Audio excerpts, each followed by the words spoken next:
Bonjour à tous et bienvenue sur la chaîne pour cette nouvelle vidéo. J'ai décidé de vous proposer des tests désormais afin de partager mes impressions sur les derniers jeux que j'ai terminés. Je viens de finir récemment Jedi Fallen Order et il me paraît important de vous en parler car Electronic Arts ne produit plus beaucoup de jeux de ce type. Mais lorsque c'est le cas et que le jeu est de qualité, il est important d'en parler et d'y jouer. Avant toute chose, je tiens à préciser que je ne suis pas un fan hardcore de la licence Star Wars. Ma connaissance de la série est celle d'un cinéphile moyen qui a vu les films mais qui n'a pas connaissance de toutes les anecdotes possibles entre ceux-ci. Ce qui ne m'a pas posé problème en jouant à ce jeu. L'histoire se passe entre les épisodes 3 et 4 de la chronologie Star Wars et plus précisément 5 ans après les événements de la revanche des Sith. Jedi Fallen Order est un jeu d'action-aventure avec des phases d'exploration, de platforming et bien sûr de combat. Je vais proposer deux parties dans ce test. Nous passerons en revue les points positifs et les points négatifs du titre. Pour ce qui est de positif, le jeu vous proposera un dépaysement total avec des décors incroyables et somptueux. C'est un véritable voyage que vous allez entreprendre à travers ces paysages enneigés, cette forêt luxuriante ou cette sombre planète aux couleurs ocre, entre autres. Les graphismes sont superbes, notamment sur Xbox One X, qui est la version à laquelle j'ai joué, et vous aurez droit à la 4K HDR. C'est également le cas, il me semble, sur la PS4 Pro et sans doute dans des résolutions inférieures sur les consoles de base.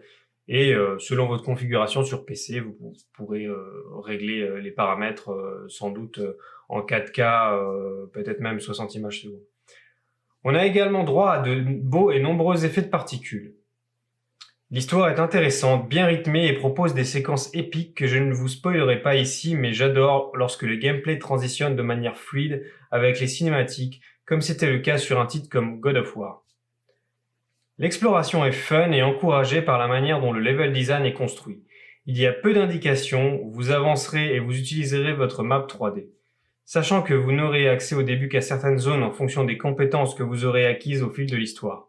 Cela fonctionne donc comme un Metroidvania sur ce plan. Plus généralement, le game design est bien pensé avec les compétences de combat que vous pouvez acquérir avec vos points d'expérience et les compétences de mobilité que vous obtenez en progressant dans l'histoire. Les collectibles sont plutôt intéressants et vous permettent d'en apprendre plus sur l'histoire et sur le lore. Vous pourrez également scanner, ou plutôt votre compagnon pourra scanner des points d'intérêt qui eux aussi vous renseigneront sur le lore. Tout ceci vous récompensera avec des points d'expérience, ce qui vous encourage à prendre votre temps. Le gameplay est varié, les combats sont exigeants, parfois frustrants pour un non-initié au jeu de type Souls. Ce qui me rappelle d'ailleurs le gameplay de Darksiders 3. Certains boss m'ont donné du fil à retordre, sachant que j'ai fait le jeu en difficulté Master. Toutefois, j'ai entendu dire que le fait d'activer le mode performance rendait le jeu plus facile pour ce qui est des esquives. Donc le mode performance a priori permet d'obtenir des performances plutôt du type de 40 à 60 images secondes, mais on n'a pas un 60 loqué. Donc pour ma part, je préfère un mode graphisme qui au moins propose un mode 30 images secondes à peu près loqué.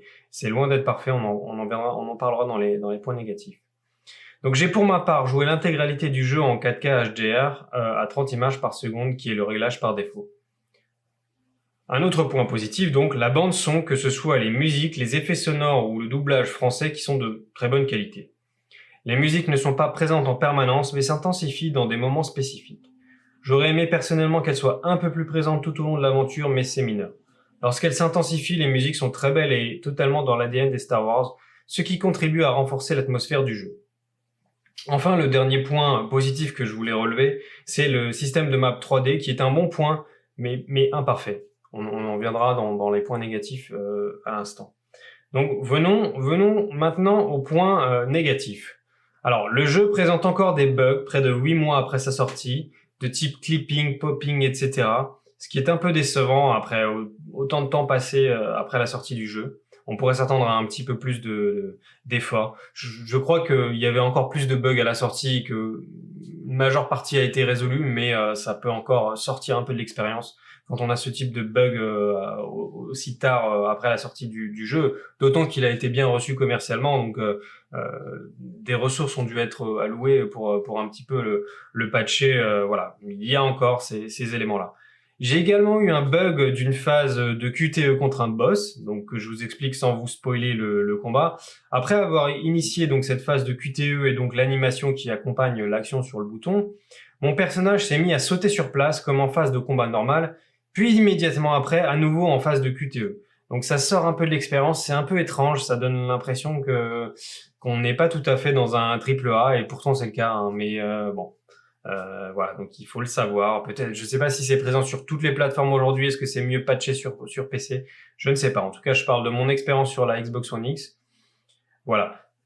Autre point un petit peu négatif, certaines textures qui sont parfois un peu décevantes par rapport au rendu global du jeu, qui est très beau, certes, mais notamment certaines textures de roches, de pavés ou de murs, par exemple, qui font un petit peu en retrait par rapport à la qualité globale du jeu.